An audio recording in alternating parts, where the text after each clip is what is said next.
Hi, guys.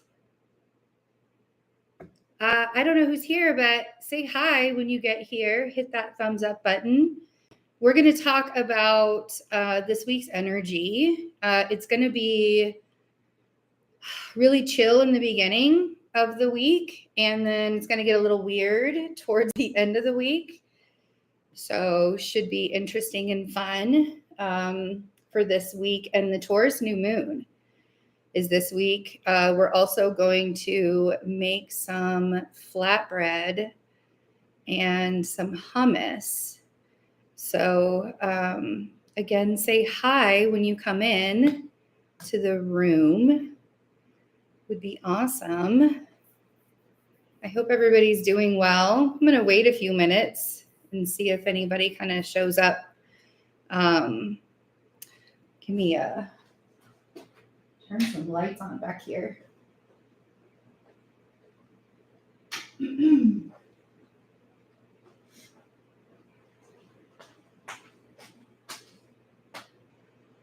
Hi. I think it's a really nice day out. I wasn't sure like how many people would actually like come by, but hi, Stephanie. So excited. Oh yeah, oh wow. So it's like nighttime where you are. So you're like winding down the day. It's good to see you. I'm glad that you were able to too. You know, it's funny. I was going through some old comments and I saw your name, Stephanie, and I was like, I wonder how she's doing. And like, you had been like, oh, I missed another live or something like that. So it's such a sync. So yeah. Well, good. I hope that you had a good Sunday and you're winding it down. Hi, Michelle.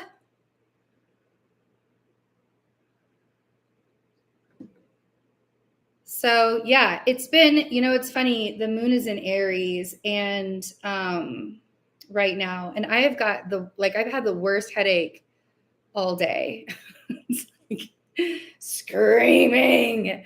So I feel like this might make me feel a little bit better. I baked all day long yesterday and it just made me feel so much better about life and existence. So that's why I love doing this. We're going to start by making the flatbread because the flatbread's going to need to rise a little bit. So we're going to start by making the flatbread and then we're going to make the hummus and we'll chat about this week's energy as well. Hi, Melissa.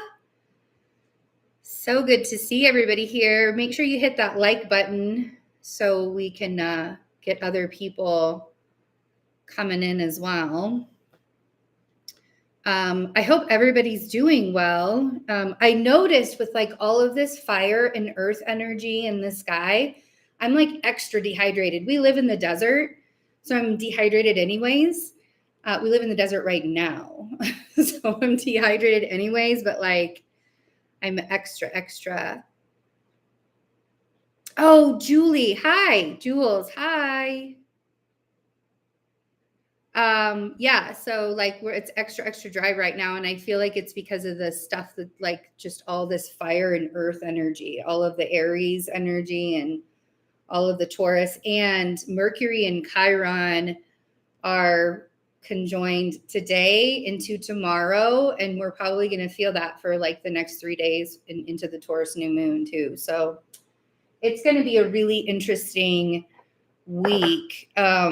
But doesn't May's energy feel so much better than April's energy? Oh, you don't have to apologize. But yeah, Mercury retrograde was terrible for Henry and I. It was in our 7th house for both Libra risings. And I mean, we certainly missed your energy and like your love here for sure. But yeah, I mean, don't apologize for missing it. But yeah, Henry and I were just kind of like, Mercury retrograde like screwed us in so many ways.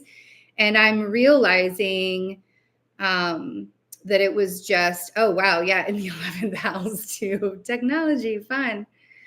Yeah. So like, I'm realizing that actually like Mercury retrograde, it felt like it screwed us, but I think that it was lining us up for something much bigger and much different, like just different things, other things that are happening and other things that are going on. So Yeah, but yeah, that sounds terrible, Melissa. I'm glad you got a new one.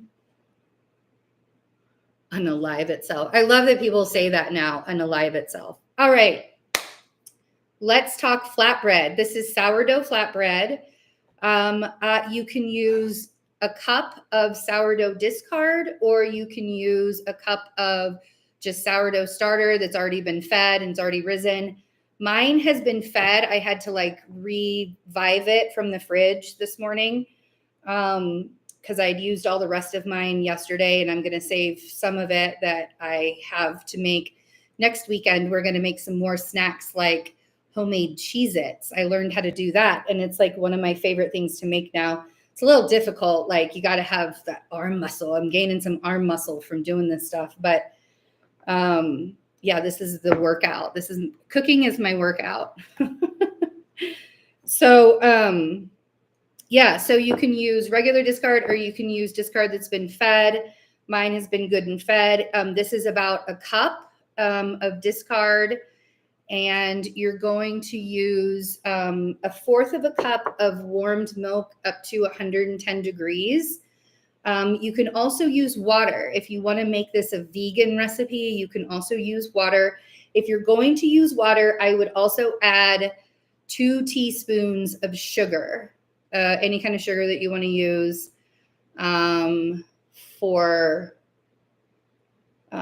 so any sugar that you want to use, whatever it is. But that's just to kind of like help the yeast. It kind of feeds the yeast as well. There's already sugar in milk. And I like to use milk because it makes it a little bit fluffier. And to me, it actually like lasts a few days longer. I don't know what that is, but it does for me. So here we are. So we're going to add the quarter cup of milk that's at the 110 degrees. I already warmed it up and got it there. I'm going to put my gloves on now because I will get messy with this. I'm actually going to transfer this after to another bowl too. So then we're going to do a cup and a half of flour. Again, I like to use Mr. Bob's Red Mill Artisan Bread Flour. I use the different types of flours for whatever I'm cooking. Whole milk, skim milk, doesn't matter. I think that it's up to you. I'm a whole fat. I'm going to say that, and people are going to be like, you are fat, whatever, but that's fine.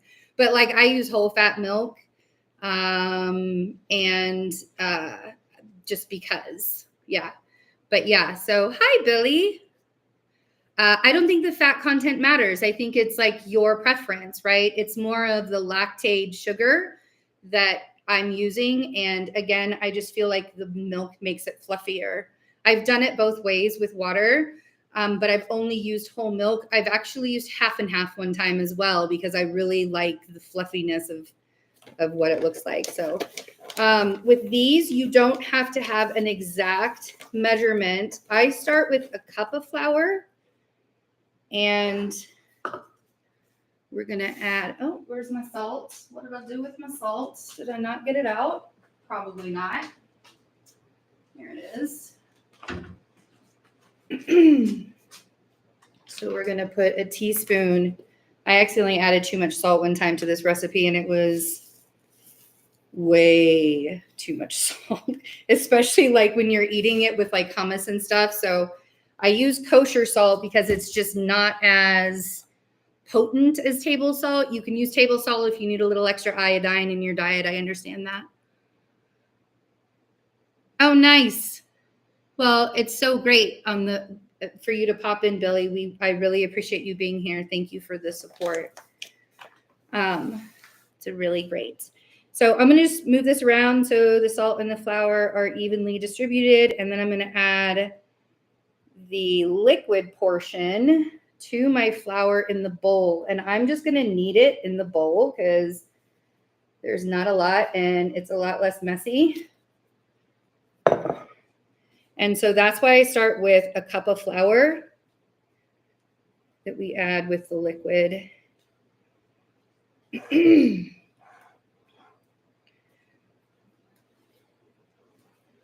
Definitely going to need more here.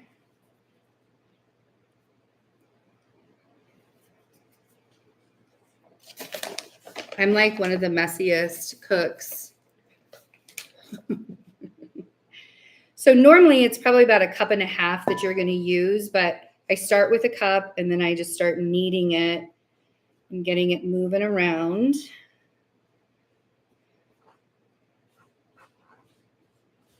Yeah. I'm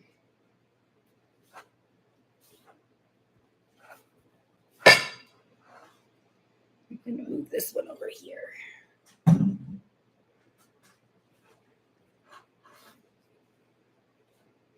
And you're going to knead the dough with the flour for about 5 to 10 minutes. Like it kind of like depends on how, like the more you knead, the reason why we knead the dough is to get like the gluten proteins going and like get the yeast activated and moving in there so that it can rise and get it all activated. With sourdough, sometimes you want to knead it a little bit longer because it just is slower. Sourdough is just much, much slower. If you want it to go faster, again, I told you guys last week, my little trick is adding like a little bit of the quick rise yeast to it as well. Bye, Billy. Thanks for popping in. It is impossible to make bread and stay clean. You're right. And I always end up wearing like the dark clothes for it too. I'm actually not going to knead this for 5 minutes. I think that it's doing pretty good. It feels really good already. And it was already pretty active before. Let me get these off of me.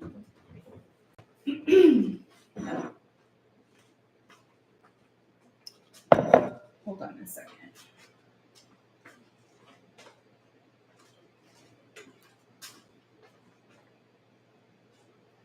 Water. So you're gonna put it in an oiled bowl.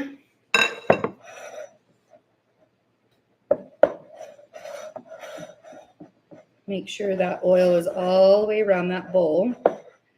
And after you got it in a nice little round, I like to put oil, especially because we're in the desert, I like to put oil all around the bread and kind of like soak it in the oil. So when it rises, it has that elasticity to do that rising. I've really in a lot of grown a lot of muscles in my arms from learning how to bake bread.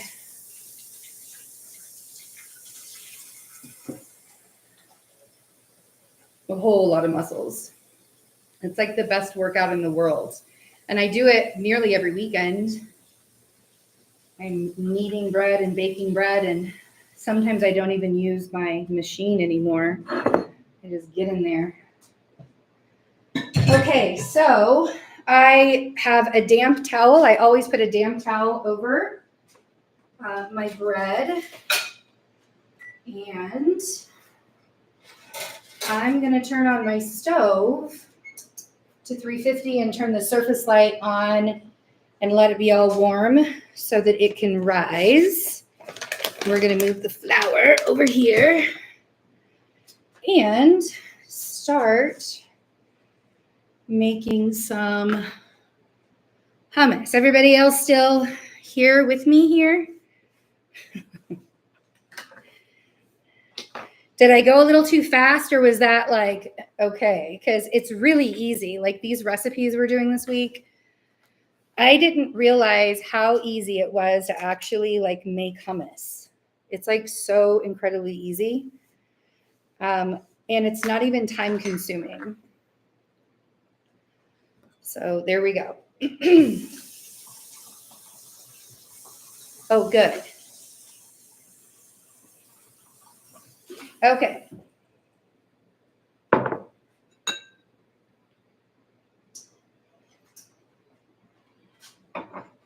So to make the hummus, we are going to start with a 15-ounce can of chickpeas, strained and rinsed. Put it in your food processor. I think you can use a blender also. I think the food processor for me does a better texture. We don't have a blender. We have a food processor, and then we have a Ninja for our smoothies. Hi, Henry. While you guys are here, before we get started on all of the things, we are moving to New York in the next couple of months. We have found a place that we really like that we are wanting to secure.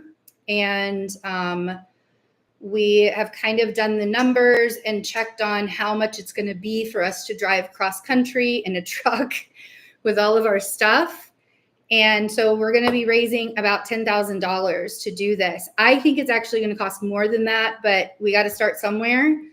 But to be able to secure the place there and to be able to get everything moved safely with myself and our 2 cats and Henry. So Henry's going to put, I'm going to New York for medical treatment. The clinical trials are there. You guys, I've really fought with myself about this. Like, part of me just wants to go to a tropical island somewhere and forget about all of it. But that's really not who I am. So Henry's going to put our website, thewildloveparadise.org. It's a foundation that he actually started for me, and it was mainly for me. But we also want to be able to help others when I've gotten through this and we're settled and we're able to help others as well that are going through this cancer journey. So we want to be able to establish this foundation, and you guys can help us to get me to these clinical trials in New York. I could go other places, but this is where I've been called, and I have actual physical support on the ground that, Henry and I need that. It's, a full-time job taking care of me and, getting me to appointments and taking care of me on my bad days and making sure that I'm not getting sicker and just, it's a full-time job. And he does a really great job of doing that full-time job and still, making money and stuff. But we just need the extra support from the community. So we're going to put that down there. I do have my calendar open for my 6-month readings as well. I wasn't going to open up my calendar, but I had several requests. And so I have done that. And this is, and other readings too. I have my calendar open for other readings too, not just the 6-month, but that seems to be the most popular one these days. But yeah, if you feel like you could support, if not, that's also okay. Sharing our story, going to the wildloveparadise.org and sharing our story and letting your friends know. I've had several friends just share the story, and we've received donations that way too. It's really hard to pay the bills here where we currently are and still be able to raise money to do this. This is a really big endeavor. It's probably the biggest endeavor I'm ever going to do in my life. And I kind of want to live past the stupid 20 years that they've given me, I would like to have longer time. So we're also asking any kind of artists, if you would like to donate art to sell on the website. Henry's an artist. I am tapping into my creativity and my art. And his art is on the website. He's got really amazing t-shirts, hoodies. He has beautiful photography for canvases. And if you're an artist and you would like to donate, get in touch with me, Betsy at fearlessintuition.net, or you can email Henry. I believe it's Henry at wildloveparadise.org, if I'm correct for that. So there's a lot of ways that you can help. And so anyways, on to the hummus. So we have the 15 ounces of chickpeas strained. I made the tahini sauce. The tahini sauce is actually really easy, and it's not intimidating at all to make. You take 2 cups of roasted sesame seeds and about 3 to 5 tablespoons of olive oil, and you process them until, like, you process the sesame seeds first until it's all nice and crunchy, and then you process the with the oil in it, then you process it even more, and then to make it even more into the sauce and like easier to handle, I threw it into our Ninja and hit the sauce button, and it sauced it up for me. So we're going to use 1/3 cup of our tahini sauce.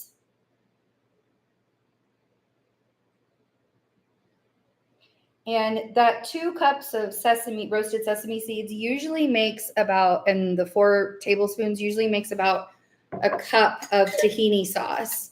So it's 3 different uses. This makes probably, like, if you were to buy 2 containers of the hummus from the store, that's how much this is going to make. I eat hummus, like I could eat hummus with a spoon. I eat hummus every single day. It's like part of my diet now, and it's like one of my favorite things. So I'm always eating hummus. We're going to let this rise for about 30 minutes and see how it's doing. It might need a little longer, but we'll start with 30. Now that the stove is nice and warm. We're not even going to throw them in the stove. I just like to do that to get them to rise.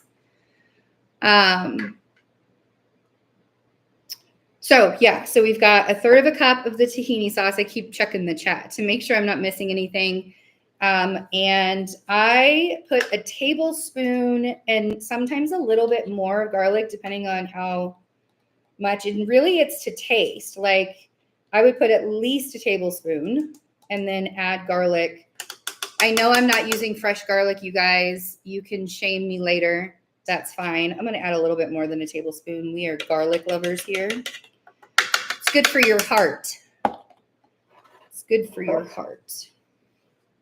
Let me rinse this baby off. Make sure you have a spatula handy because this stuff is sticky. Put the tahini sauce in here.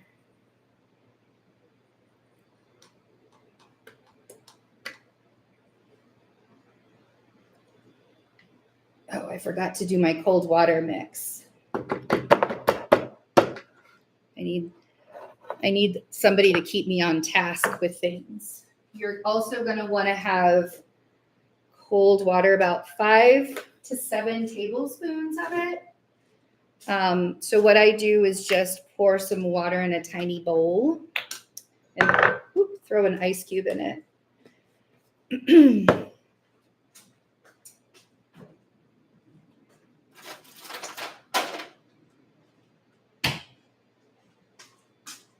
So it'll get nice and cold there.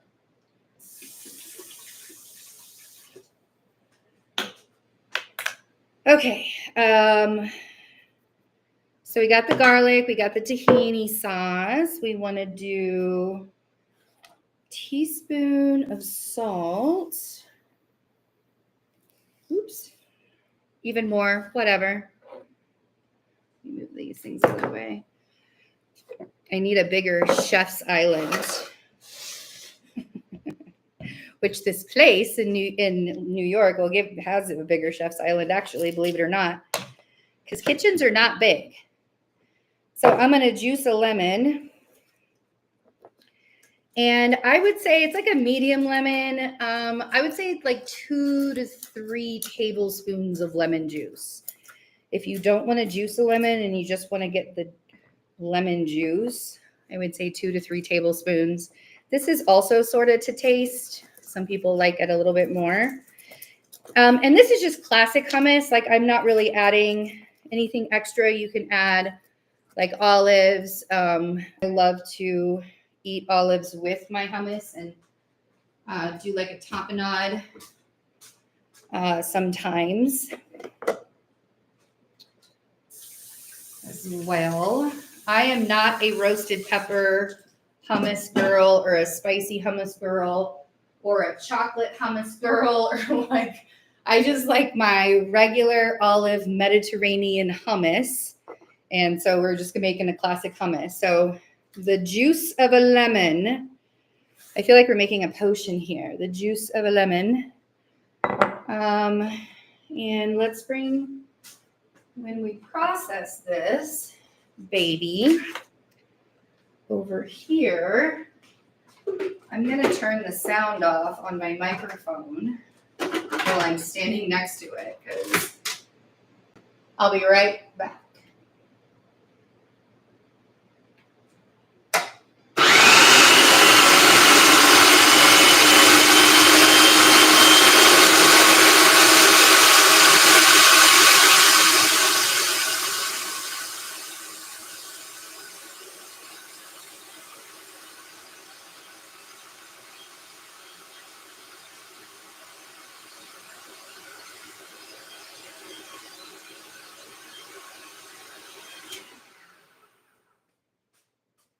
Can you guys still hear me?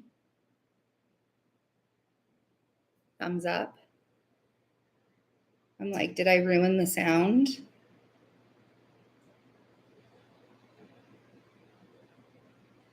Awesome. Okay.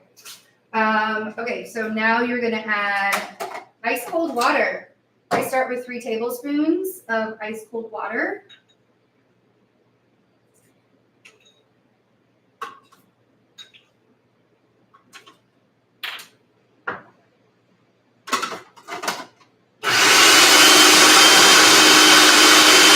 Really loud, sorry.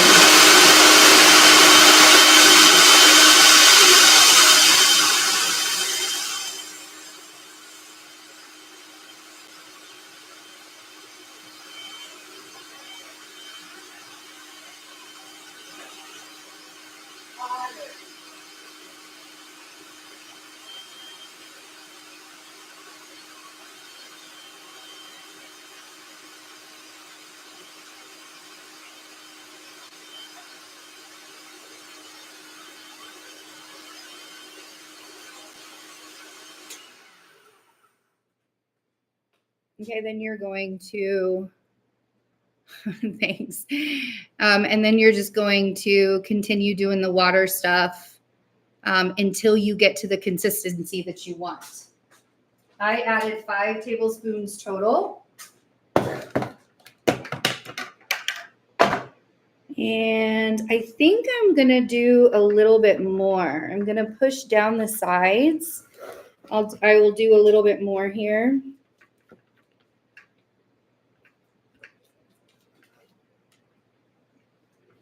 Thanks, Jules. It's easy to do cooking. The cooking part is easy. I enjoy the cooking.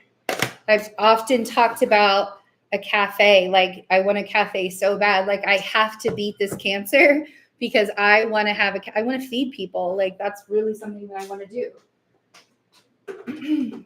So I'm going to puree this for a few more minutes, or maybe like another 30 seconds. I'm going to add, so far I've added 5 tablespoons of the cold water.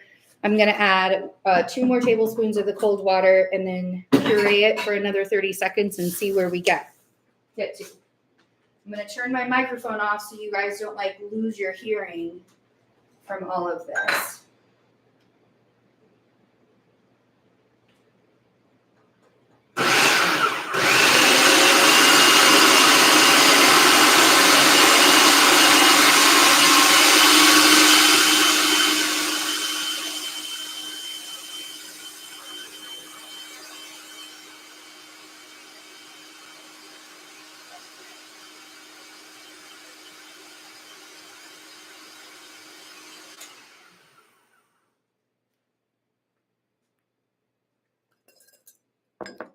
And then finally, I'm going to add the cumin. So I like to add the cumin at the very end and make sure that it gets all mixed up in the last 30 seconds of the processing. So I have it basically at the consistency that I want to have it. Half a teaspoon of cumin is what I use. Again, whatever you want to do to taste. Some people like a lot of cumin in there.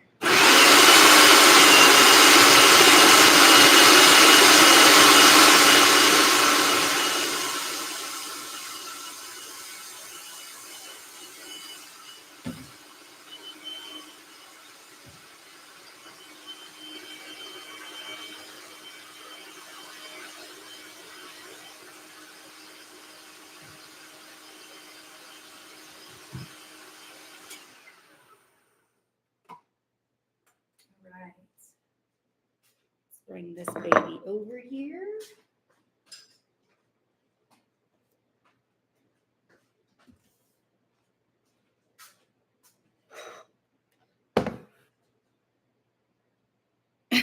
Good. I don't want to. Oh, wait. I don't want to make you guys deaf with the mixing sound. I was like, there's no way, because I already have a headache and it's already annoying to me. Always be careful with the blade when you're taking it out. This looks really good. I have cut myself on this food processor blade before, and it is not okay. Not fun, not okay. And so you guys can really see the consistency. I'm going to pour, here, let me pour this back here so you guys can see.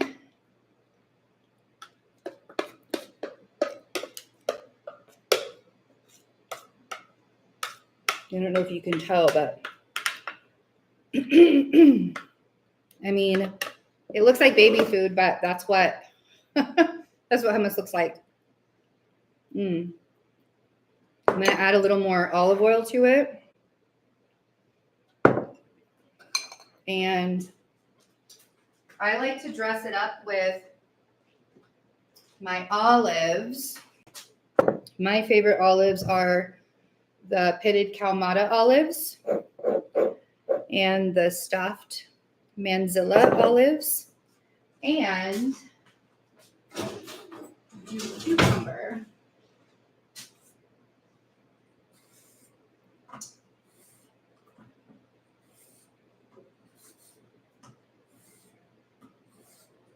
This way, and this is like eating it with cucumber is my favorite way, because it doesn't add any other calories, and it's like cucumbers really help with like water, and I like my body with this cancer holds a lot of water, so I try and do as much as possible to make sure that I'm like eating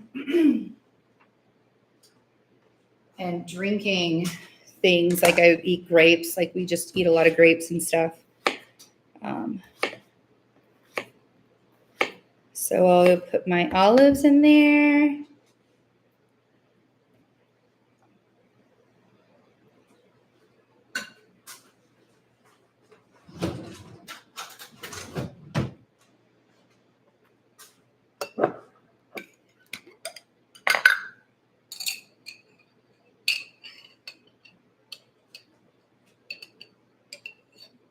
And even the little juices of the olives, I'll put in there. I think those are done.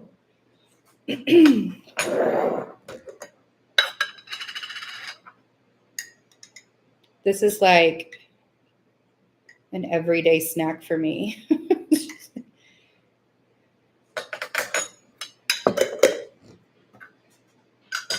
And actually, we'll do one more just to give it a little bit more pizzazz and color. I like to add a little bit of smoked salmon for some protein, extra protein.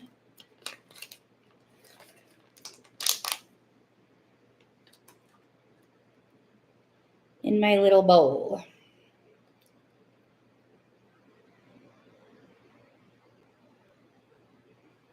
But if I do feel like I'm retaining too much water, I do not add the salmon. I do not add anything that's extra salt. I just basically do the water. One of my tricks to keep cucumbers from going bad too fast is I put a little bit of water in whatever like Tupperware that I'm putting the cucumber in, and it stays for about a week. And then that cucumber water is a good detox too, after the cucumber has been sitting there for a week. So that's always nice. I'm trying to find ways to utilize all parts of my existence and my life. So there's my little Mediterranean bowl that I make all the time. Oh, there goes the olive or the cucumbers with my olives and stuff. And this is taking its sweet time to rise, but it's going. So let's talk about the energy this week. Maybe we can do some cards too, as well, if anybody wants to do cards. But so we have the Taurus New Moon on Tuesday. The moon will ingress Taurus on Monday evening. So all day tomorrow, the moon will still be in Aries, and it's going to hit like all of the Aries energies. Let me see if this works. There's this share screen. Oh, it's not gonna. Hold on, let's see if it'll let me. See if this will work. Guys, the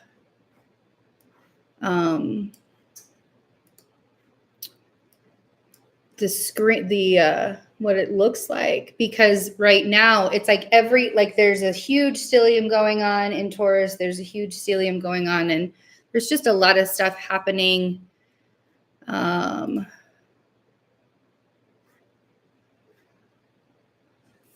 Oh, I gotta use my touch screen. Oh, for Pete's sake.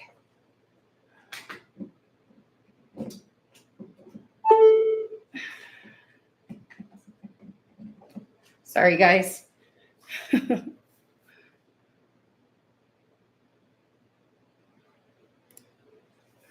right. I don't know if I don't even think it's going to work, but all right. Anyway, so there's a really big stellium of planets in Aries and Taurus. And so it's like we're all bunched up in this. I mean, if you think about Aries is the ram and Taurus is the bull. So it's kind of like sort of aggressive energy, right? But May feels so much better than April did. Like May is definitely not doomsday energy in any way. There's a lot to say about like the magical energy that we have going for May.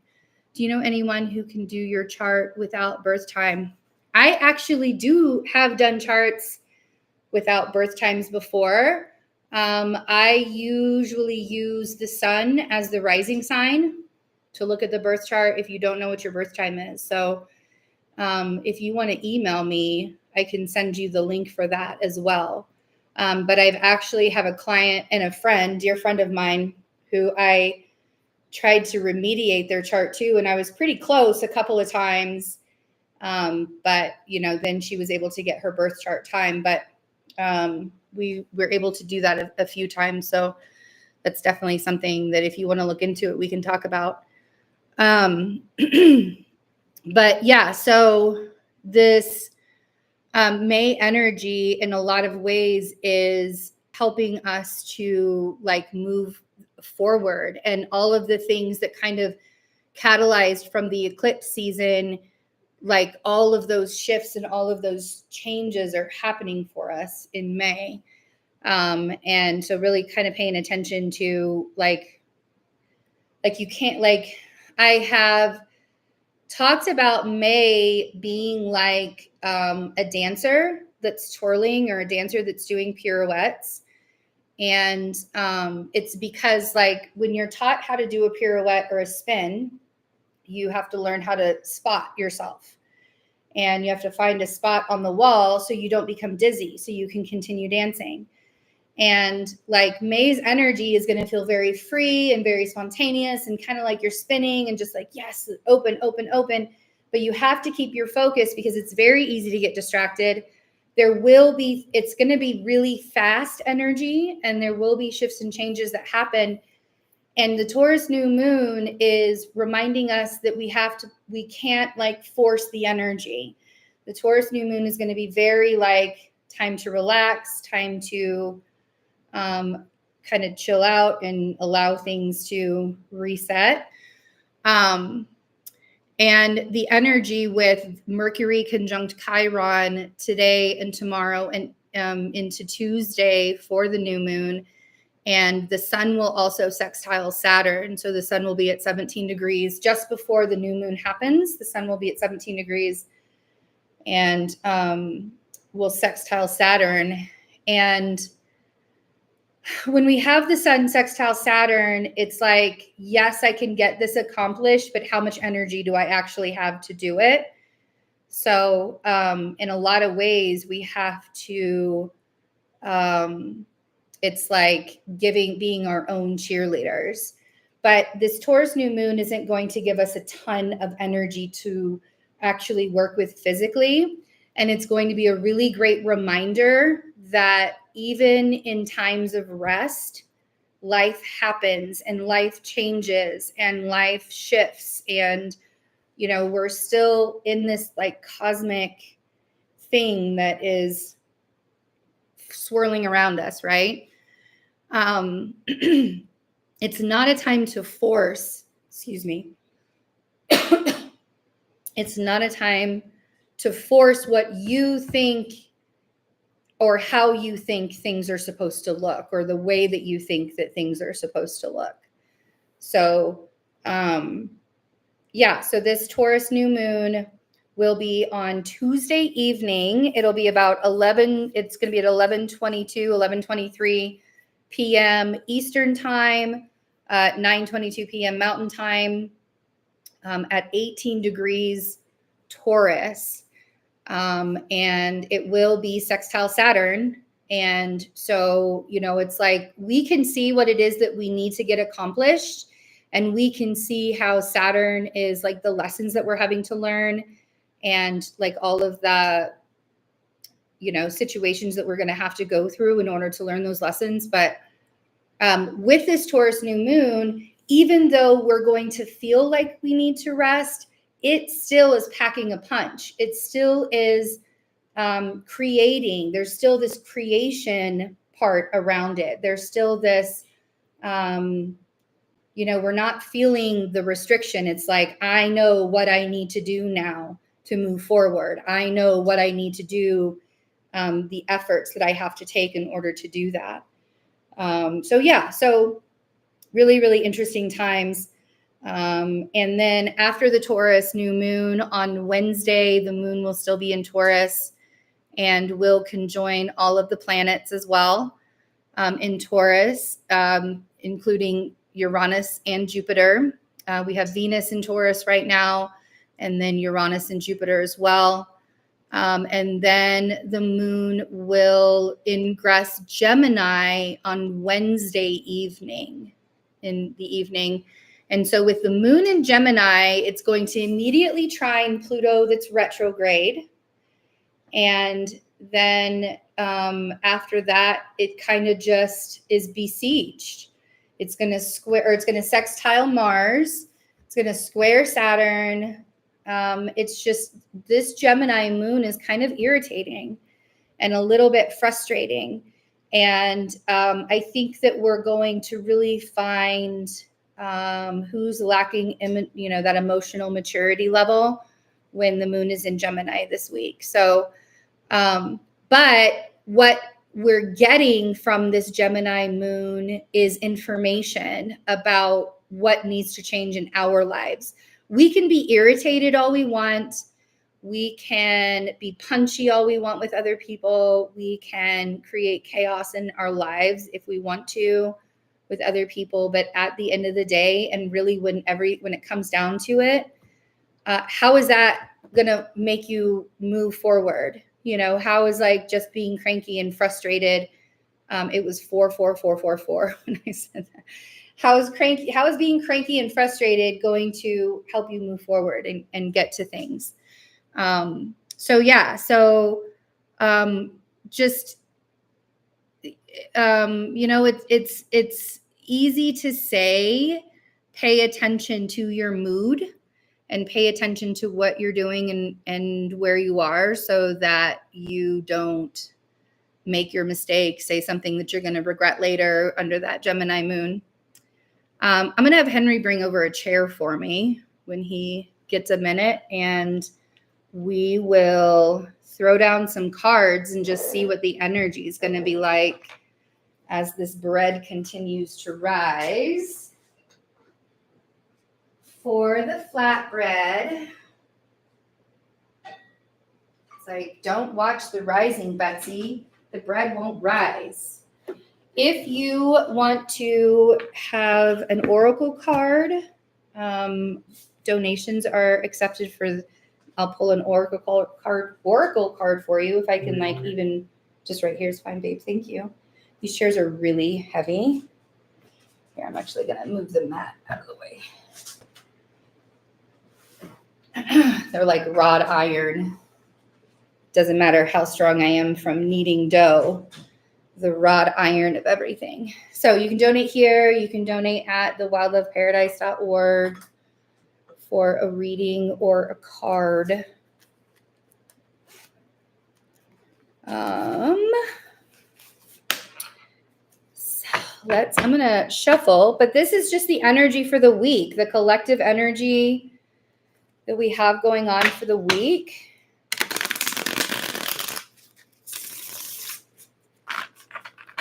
And to see what it is that we can expect.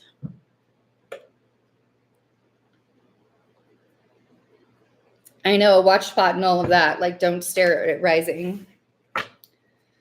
Don't do it.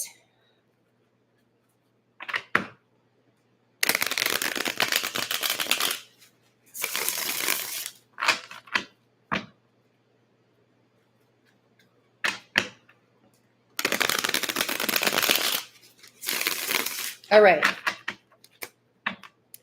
So, wow, the 10 of Swords is at the bottom of the deck. So we might find some pretty difficult endings are going to happen this week. And there might be some, things that just don't work out the way that we really want them to work out this week. It might just be that kind of thing. And we really have to work through it. The 10 of Swords can be a really painful ending, but a lot of times it's about the suffering of that ending.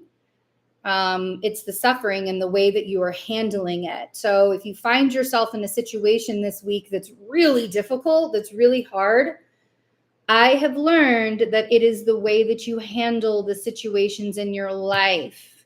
That's actually what helps all of this, right? Actually helps all of this. Because the more you suffer, the harder it's going to be to get through.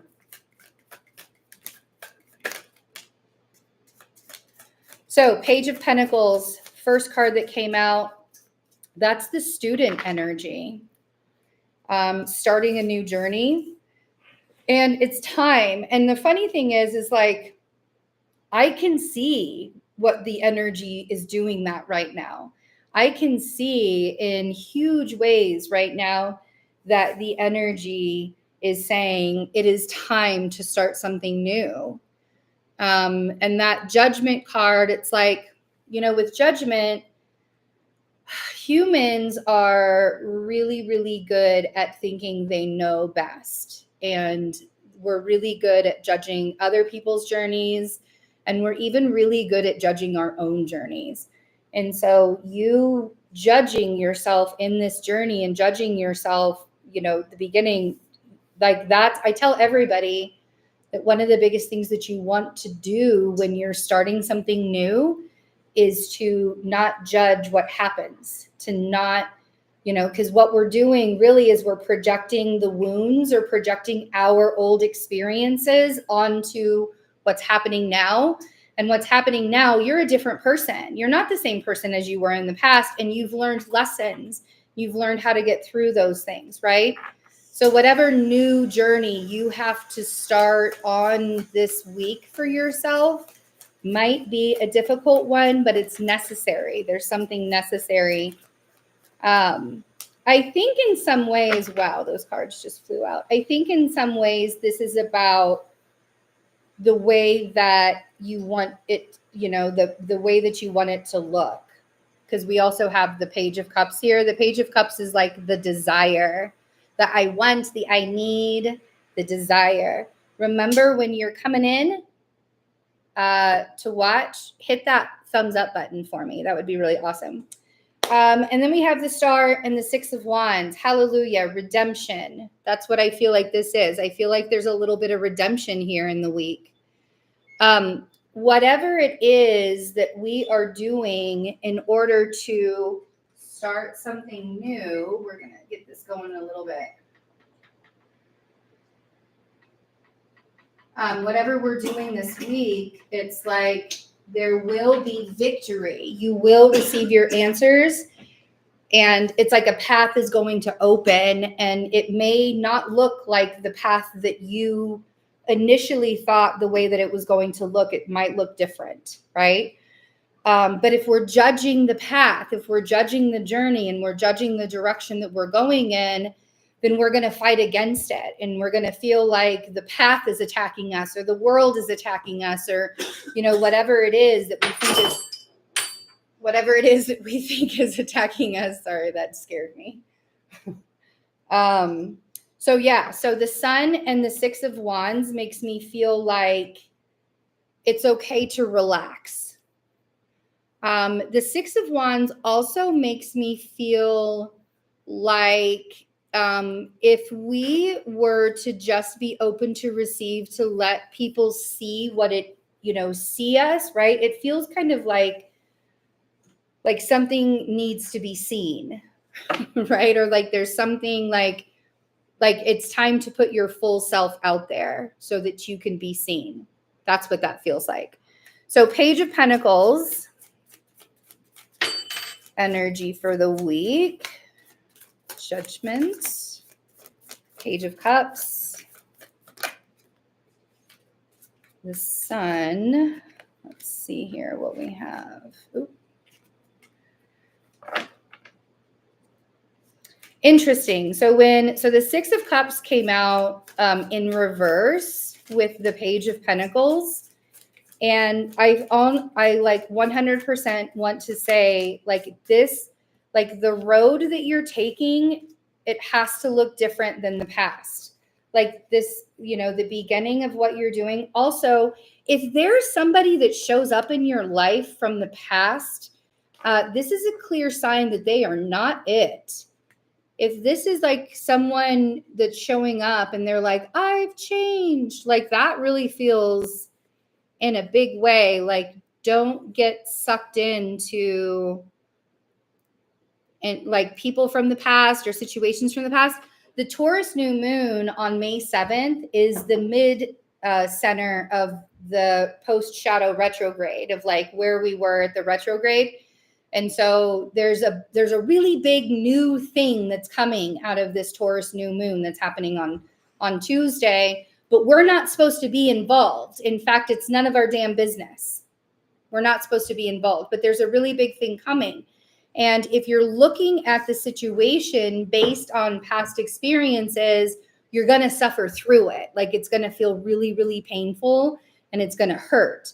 So 9 of Pentacles on Judgment. The 9 of Pentacles makes me feel like you have to recognize how far you've come. You have to realize what you have accomplished already and how far you've come. That's what this Judgment and 9 of Pentacles feels like. You know, we have to be willing to show up for ourselves, and we have to be willing to see how far it is that we've come in this and not judge the present moment and the present circumstance and the present experience based off of past moments and past experiences and past situations.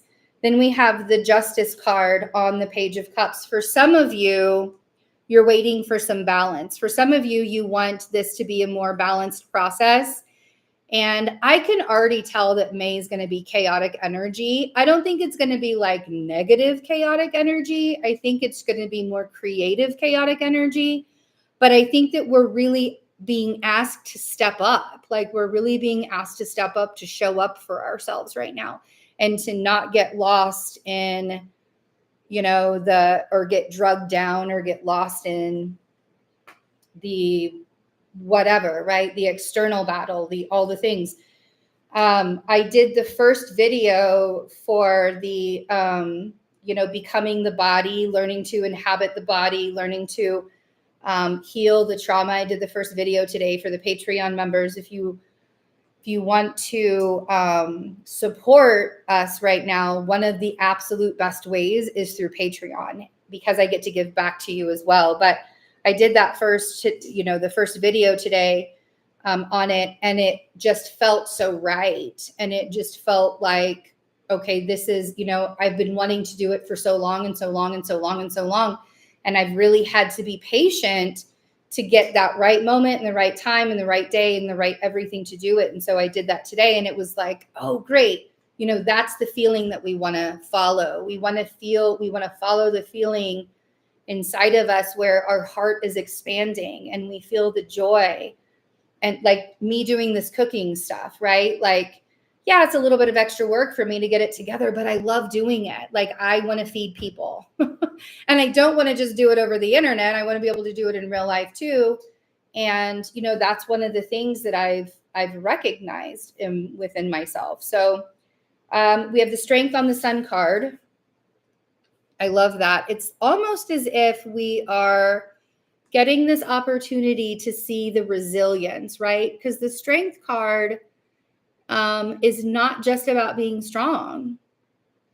The strength card is about being extremely resilient. It's about learning to tame your demons. Usually in strength cards, you can see the angel is there and it's holding the lion's mouth open, or it's like taming the lion in some way. And it feels very much like this is how, like, look how far I've come. Look how far I've been able to go, And then we have the Six of Wands. Let's clarify. Whoa. That just flew right on out, didn't it? The Star.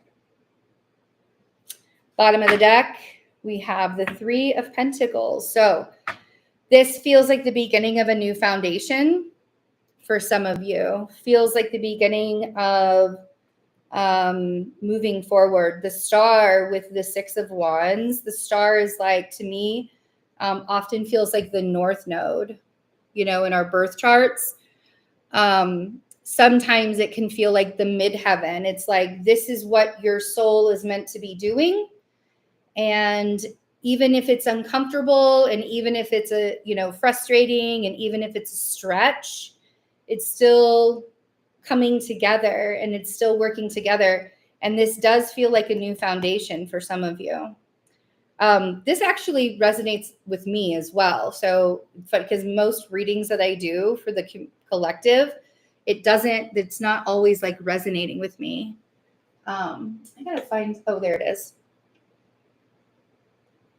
So yeah, so I think that a lot of us right now are having new foundations, starting new foundations, and whether that is in a job or whether it's in a relationship, or, like for us, we're, having to really, and maybe it's the planning period, or maybe it's the taking action period. But yeah, there's definitely this, this feeling of getting things moving in that direction and starting to build the foundation. Under the Three of Pentacles, we have the Two of Swords, the Hanged Man, and the Hermit, which says a lot to me. That's what this Taurus New Moon, this is what that feels like. It feels like you could really drive yourself crazy trying to figure out all the details, right? That Two of Swords can kind of get apathetic too if you decide that you don't want to do this anymore. If you decide like this is all too much or too hard or too whatever, too. You know, in a lot of ways, you know, the Hanged Man and the Hermit are very similar because it's a perspective thing, right? When we have ourselves upside down, we're getting a different perspective. It's enlightened.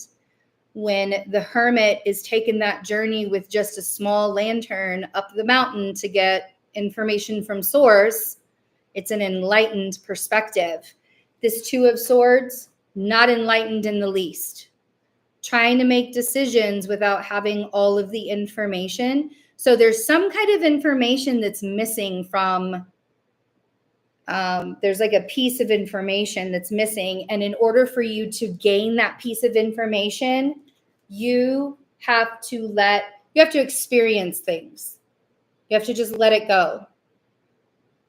You know, I've said it a lot lately. I read something last week that, you know, if you allow yourself to stop trying to fix everything and you just experience life the way that it's meant to be experienced from this point, I think that you'll be a little bit surprised at how it all works out or how things can come together and be created, you know, in different ways, in a lot of different ways.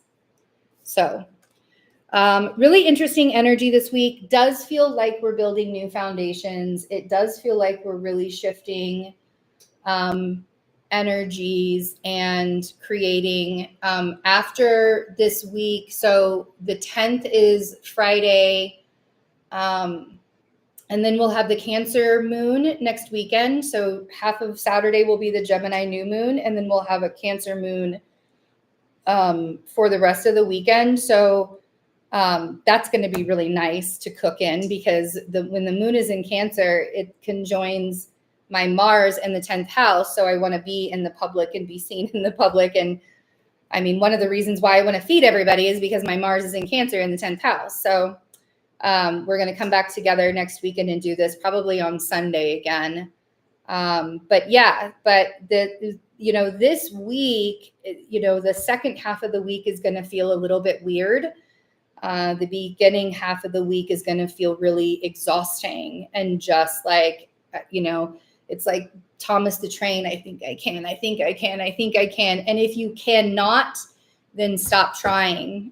Like you don't always have to like push yourself and get it, you know, push.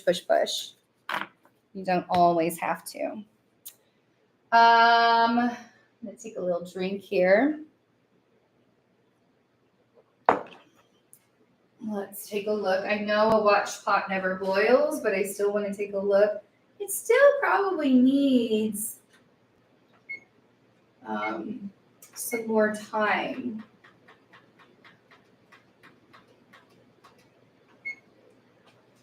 I'm really not the person that likes to rush my bread from rising or any of that. So if anybody has any questions about the energy in May or the energy this week or anything that's going on right now, we're open for that too. We can talk about that as well.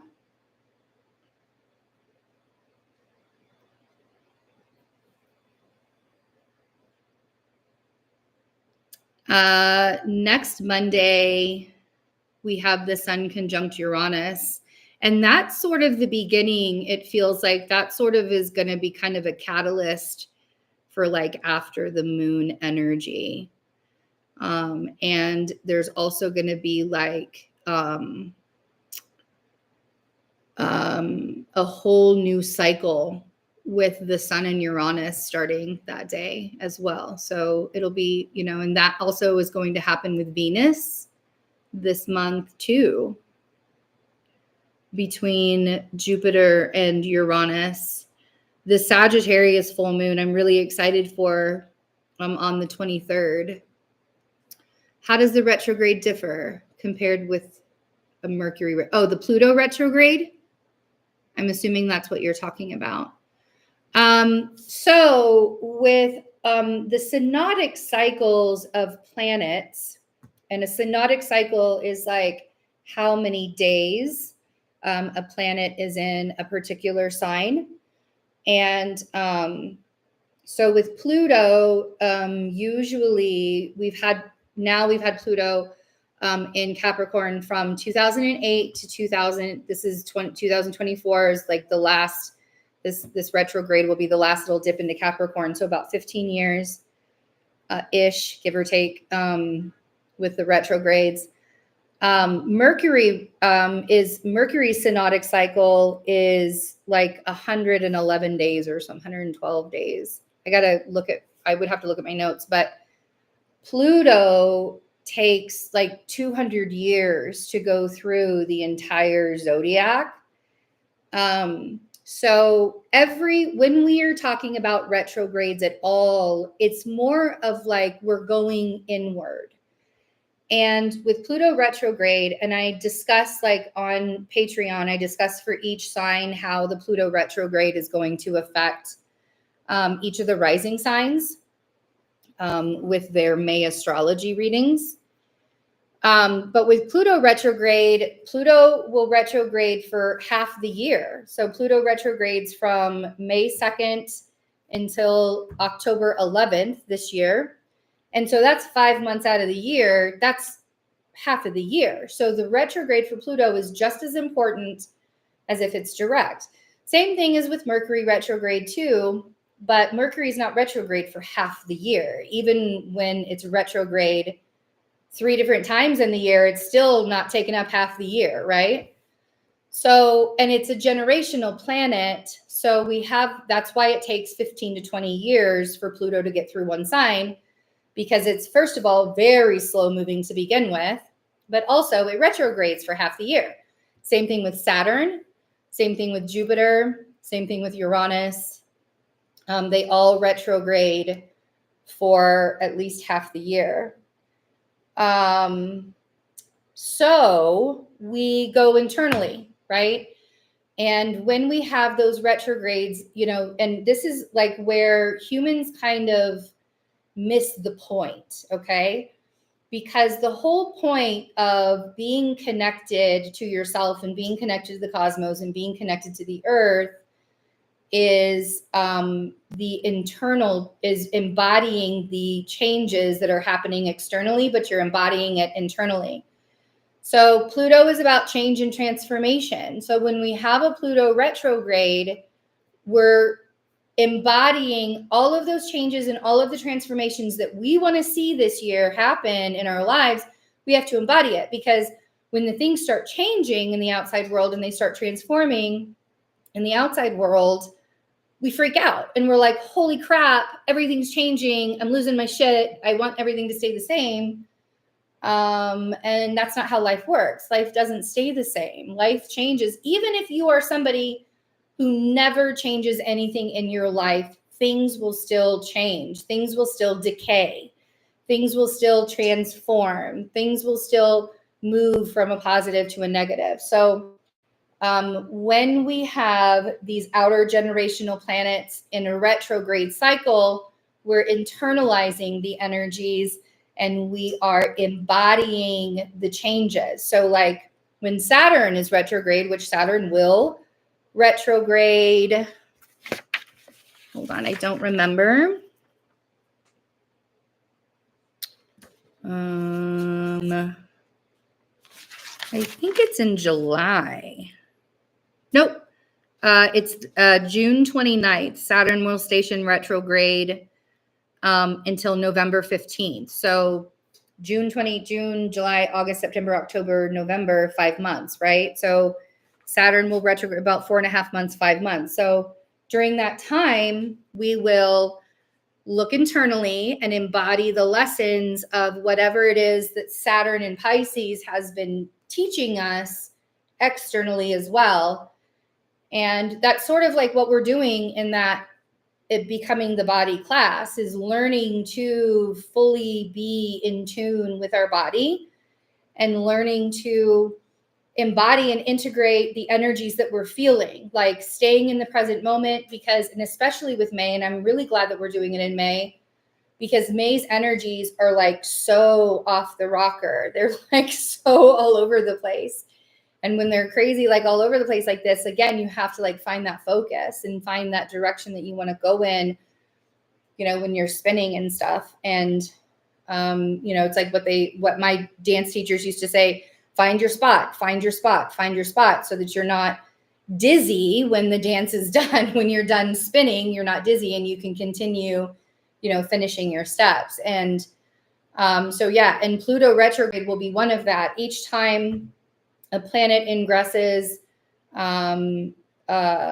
Taurus, each time a planet ingresses Taurus, it will square Pluto in Aquarius immediately. So we're really getting initiated into this Pluto in Aquarius, and it's going to happen again at the end of this year. This retrograde is sort of like a rewind of these first 4 months, first full quarter of the year, right? Because we're really rewinding back to 29 degrees Capricorn. Where were you in January of this year? What was happening? And now it's time to really embody all of the changes that's happened. It's 1:11 and 11 seconds as I was saying that.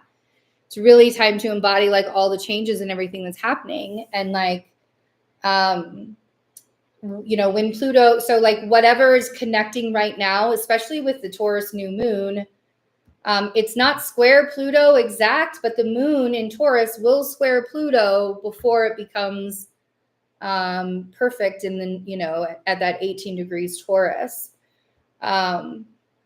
So, you know, whatever it is that you are needing to change in your life, whatever the shifts that are happening, and it's going to look different for everybody, you know, it's going to look different for every single person. So, but yeah, so that's what these retrogrades help us do. They help us to internalize the energy. They help us to, you know, with Pluto, it's about internalizing and embodying the changes and the transformation. With Jupiter, it's about internalizing and embodying our gifts and our expansion and what we're learning, you know, what all of that, all the stuff that we're learning with our gifts and our expansion, with the retrograde. So, and retrogrades are important, but they're not something to be scared of. A retrograde just means that the planet's energy is getting closer to Earth. And then when it's direct, it's further away from Earth. And so it just, the energy gets stronger. And when the energy gets stronger, that's why it's so much easier to like embody it, right? To internalize it and embody it. And, you know, that's how we evolve. That's what this is all about. This whole evolution thing is all about.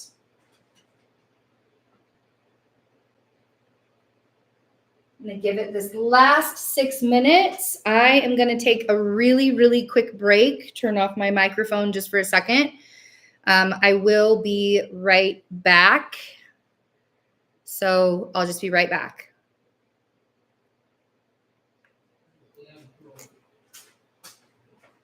Oh, no.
So now we use the juice can. Yeah. I mean, maybe we should. Yeah.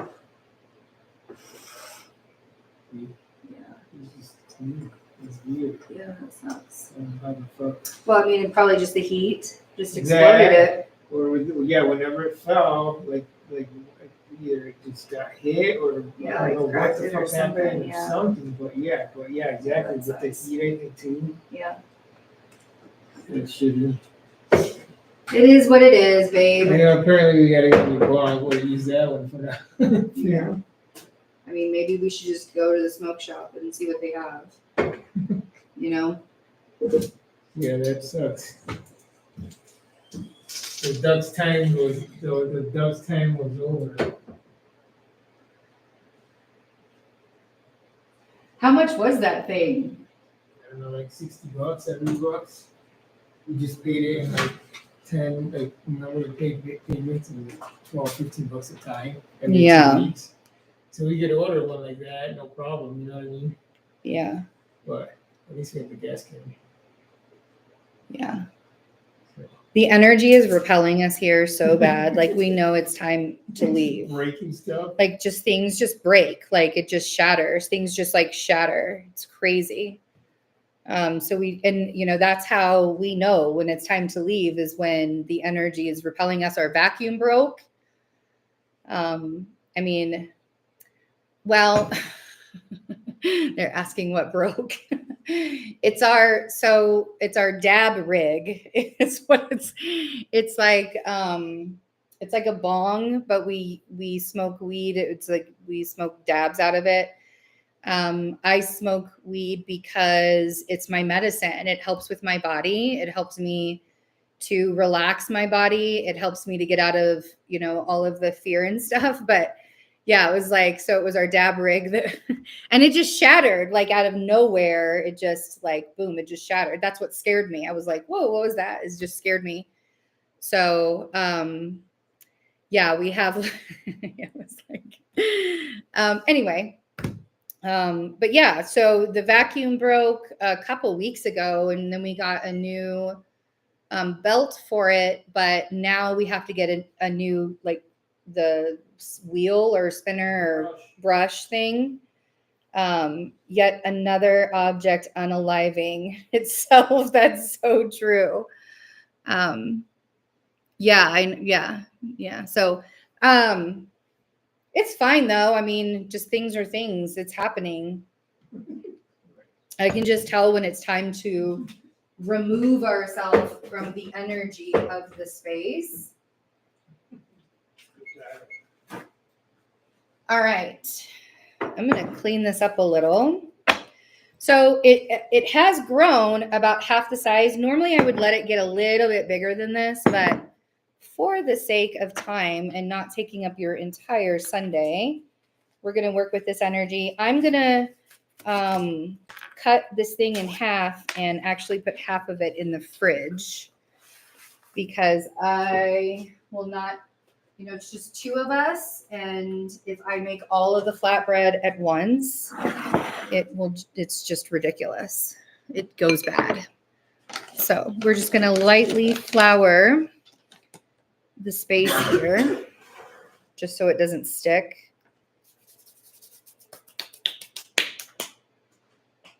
And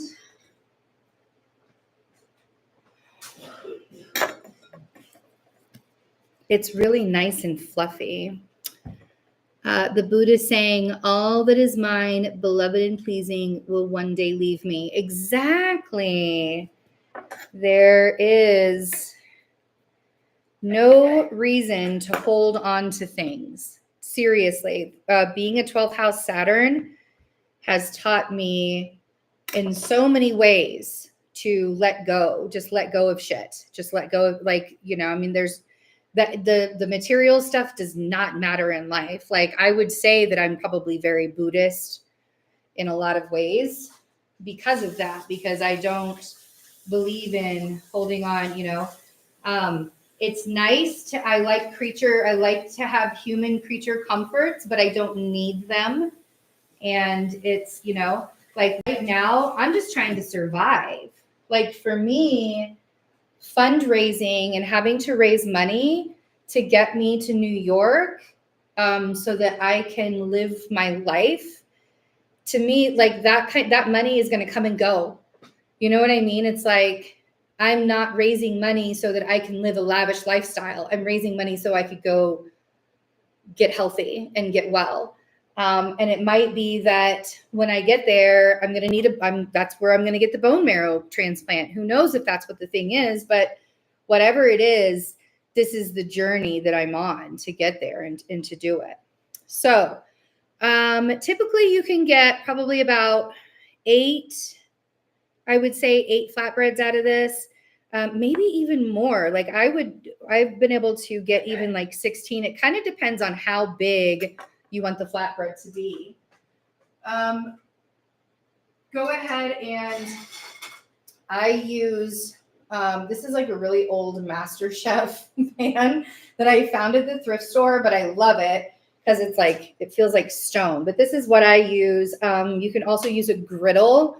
Or you can use a cast iron skillet as well. We have a cast iron skillet, but like I make my flatbreads individually. And so we're going to just do the individual this. I'm going to put it on medium high and I'm going to add some oil to it.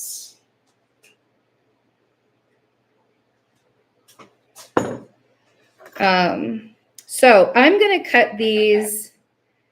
Let's see, there's 4. I could probably make like 8 flatbreads out of this. Actually, maybe 6 would be a good one, I would say. So just going to like roll the dough. Get a plate out and everything for the flatbread. The oil is getting hot in there.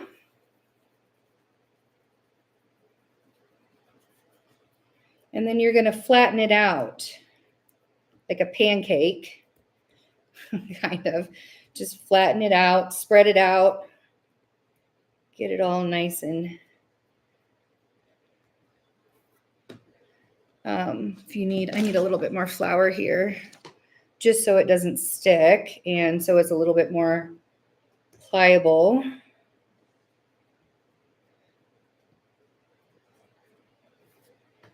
And I flip my flatbread around. It's kind of like doing pizza dough, like little tiny individual pizzas.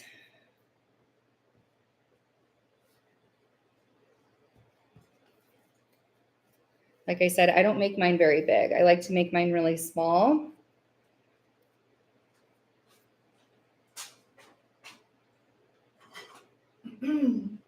And this is like medium high heat and the oil is just covering the bottom of the pan and we're just going to let it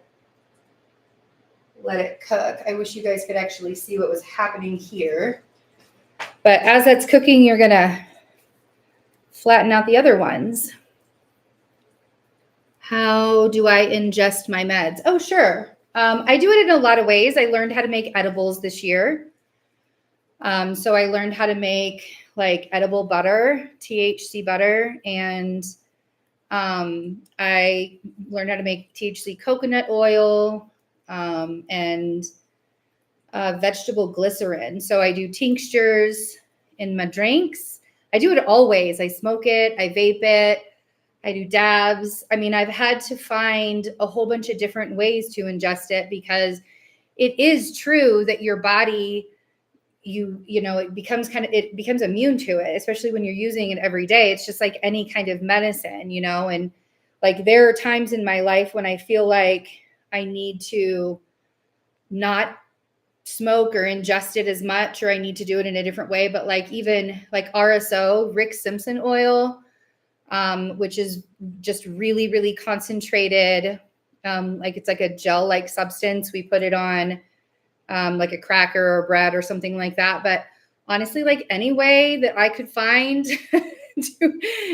I've put lotions on. I use CBD oil on CBD lotion on my hands because I have really bad, just from typing and stuff, I forgot the name of it, but whatever that is. You know what I'm talking about, the wrist thing. This is not wanting to open up. Now it's like, come on. But yeah, so I think this needs to rise a little longer, but carpal tunnel. Thank you, Melissa. But I have that, but I also have it in my thumb. Like I get these shooting pains down here, the side. And I have bursitis in my hips from like, I was a dancer for probably almost 2 decades of my life when I was younger. And I have bursitis already. I'm 44 years old. Already have bursitis in my hips. So yeah, so it's, I instead of having to take opioids all the time, which I also have on hand because of the pain that my body goes through. But instead of having to ingest opioids all the time, I would much rather, and I would actually like to have land so I could even plant my own. That would be awesome. Someday. Oh, these are going to be so good. Getting all nice and brown.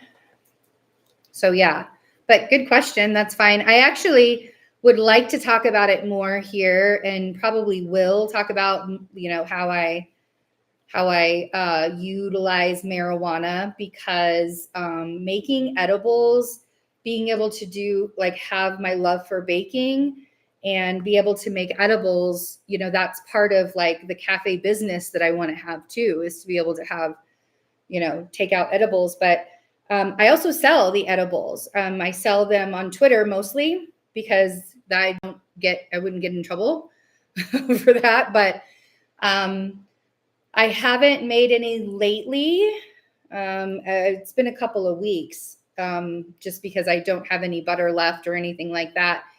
And we're trying to get rid of the tincture. But I think that I will be selling edibles as well to kind of raise money too in the coming weeks. So maybe I'll make my special cayenne pepper brownies with the coconut oil. I use coconut oil for the icing on the brownies. So I get too greedy with edibles. Oh, I know. And the funny thing is with edibles, it's like, if you are not a regular smoker and you just eat an edible, you're going to hallucinate and shit. And you're going to, all of a sudden you're going to be like, oh my God, I hate smoking, or I hate weed, or I hate marijuana, or whatever. And it's, and it's because you weren't taught that you cannot eat an entire edible the first time. So, hi, Maria.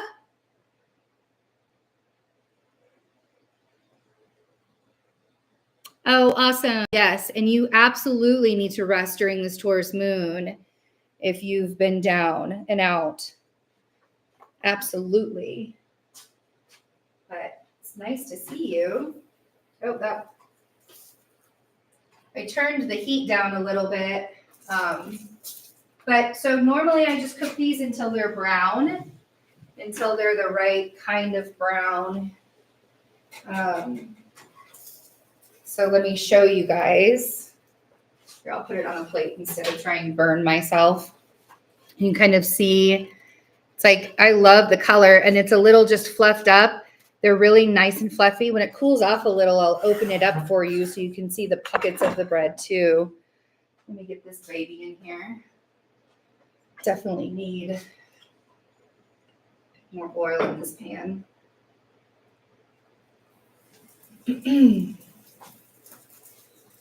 Oh yeah, you definitely need to rest, Maria. You definitely need to rest. Yeah, it smells really, really good. But yeah, it's really pillowy, and ooh, it's hot. We'll do it in a minute, guys.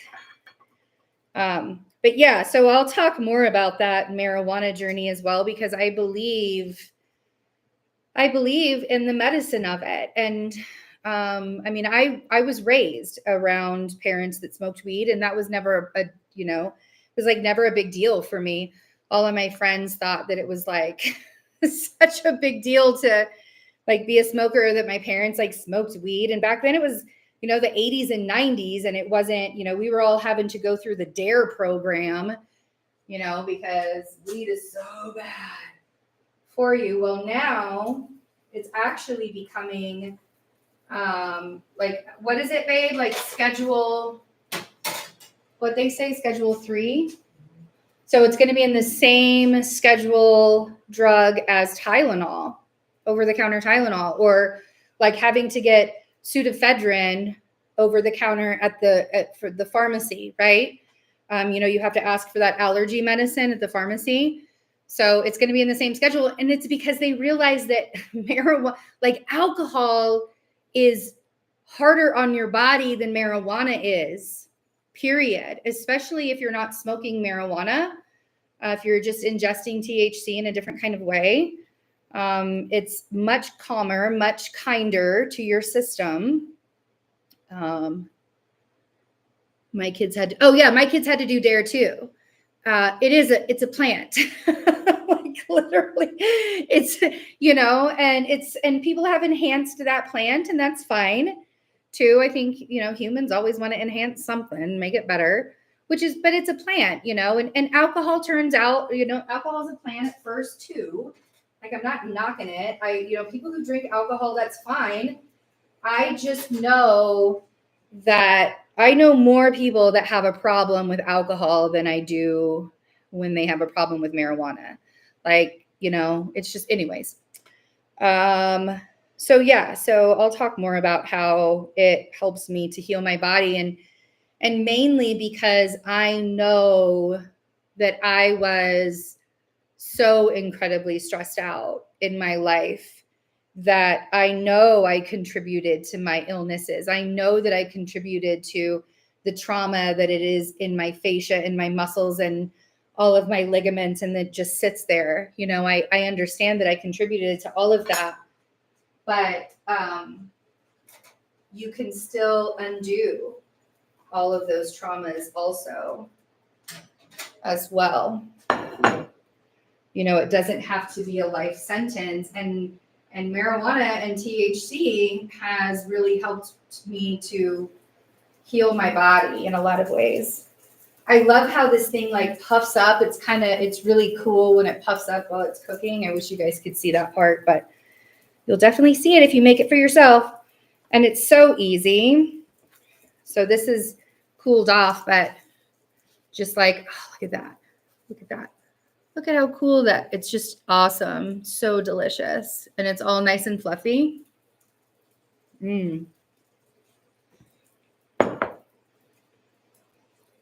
Wouldn't change a thing. Make the hummus.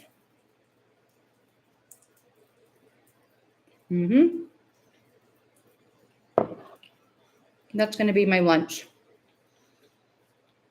England is one of the biggest growers, yet they won't allow people here to have it medically. Oh, wow.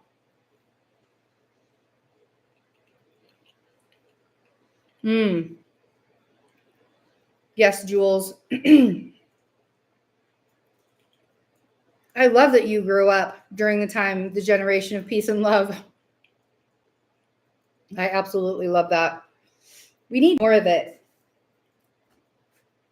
More of that in our life. So we have made, I'm sorry, Stephanie, but these are really, really easy recipes. And even this, like, you don't even need that much on hand to make this at all. So it just takes an hour of your time to let it rise correctly. It's actually still rising in the bowl here. But like if you even want a little snack, just want some flatbread and you can't make any hummus or whatever, the flatbread's so easy to make. And it's not horrible for you either. Next week, we're going to talk about sourdough discard and some of the things that we can make with sourdough discard. One of those things, I love that it all came out great too. It's pretty nice. But yeah, one of the things that we're going to make are the Cheez-Its, the sourdough Cheez-Its, and other stuff.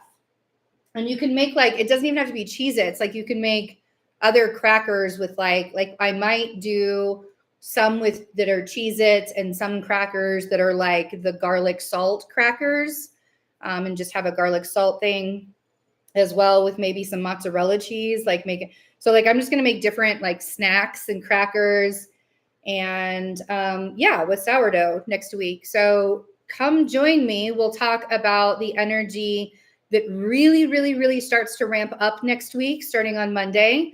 We'll make some more stuff. Thanks for being here, you guys.